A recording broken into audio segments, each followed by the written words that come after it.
এই ধৰণে সকলো জাতি জনগোষ্ঠীৰ পৰা ভকতক সংস্কাৰ কৰি আনি বৰ্ণ বৈষম্য সমাজ এখন প্ৰতিষ্ঠা কৰি ঘোষণা দি থৈ গৈছে কি বুলি অহৰিক ভজয় যিটো তাকে বোলে জাতি কৃষ্ণত বিমুখ যিটো সেহিকে অজাতি আমাৰ মানুহক মাত্ৰ দুটা ভাগত শংকৰদেৱে ভাগ কৰি দেখুৱাইছে ঈশ্বৰক ভজিলে জাতি আৰু ঈশ্বৰক নভজিলে অজাতি চৈতন্যপন্থীয়েও কৈছে মুচিও খুচি হয় যদি হৰিক ভজে খুচিও মুচি হয় যদি হৰিক তেজে আৰু মাধৱদেৱে নামঘোষাত লিখিছে ৰাম বুলি তৰে মহা মহা অন্ত জাতি যিটো নাম নলয়ে হীনটো হীন আতি প্ৰথম স্কন্ধ ভাগৱতত আপোনালোকে জানে বেদজ্ঞ শাস্ত্ৰজ্ঞ টিকালজ্ঞ ধ্যানত ভগৱানক সাক্ষাৎ কৰিব পৰা ২৮,০০০ ঋষিয়ে কৃষ্ণ বৈকুণ্ঠপ্ৰায়ণ হোৱাৰ লগে লগে পৃথিৱীলৈ কলি নামি আহিল বুলি জানি কলি পাপৰ পৰা জগতৰ লোকক বচাবৰ কাৰণে যজ্ঞ আৰম্ভ কৰিলে ত্ৰেতা যুগৰ কেনেকৈ হাজাৰ হাজাৰ বছৰ এদিন দুদিন নহয় হাজাৰ হাজাৰ বছৰ ত্ৰেতা যুগৰ যজ্ঞ আৰম্ভ কৰি যজ্ঞৰ ধোঁৱাৰে গা ধোঁৱা বৰণীয়া হৈ গ'ল কিন্তু কলিক খেদিব নোৱাৰিলে অৱশেষত উপায়ন্তৰ হৈ সেই সময়লৈকে নিচ জাতি বুলি ঋষি সমাজত বহিবলৈ নিদিয়া বহুত যোজন পিছত বহিবলৈ দিয়া সুতক আমন্ত্ৰণ কৰি আনি সৌনকে গুৰু আসনত বহুৱাই নিবেদন কৰিছে কি বুলি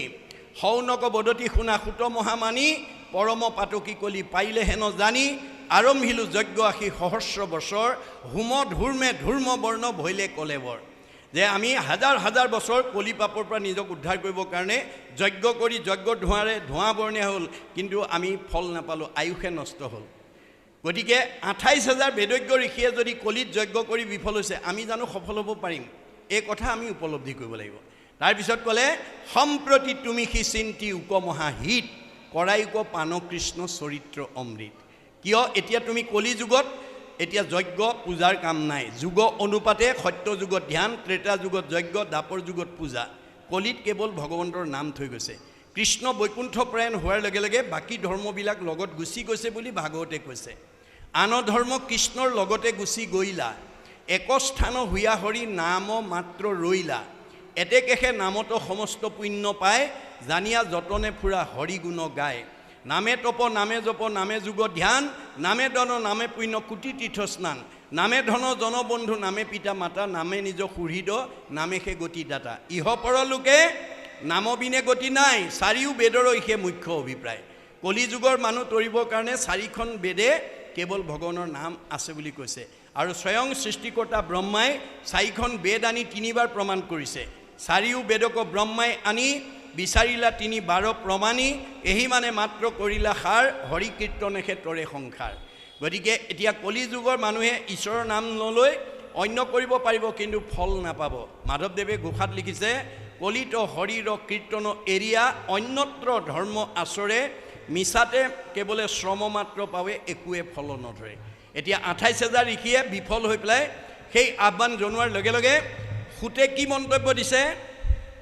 কিনো মহাভাগে তোমাখা ৰৱাগে কহিবু কৃষ্ণৰ লীলা মাধৱৰ কথা সম্যকে পুছিলা মোক জীৱদান দিলা হে ঋষি সমস্ত তোমালোকে মোক আজি আনি কৃষ্ণ কথা ক'বলৈ কৈ মোক জীৱন দান দিলা মই এই সময়লৈকে মৰা মানুহ হৈ আছিলোঁ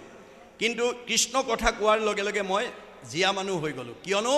কৃষ্ণৰ কথাটো মোৰ মহালাভ আছে কৃষ্ণৰ কীৰ্তনে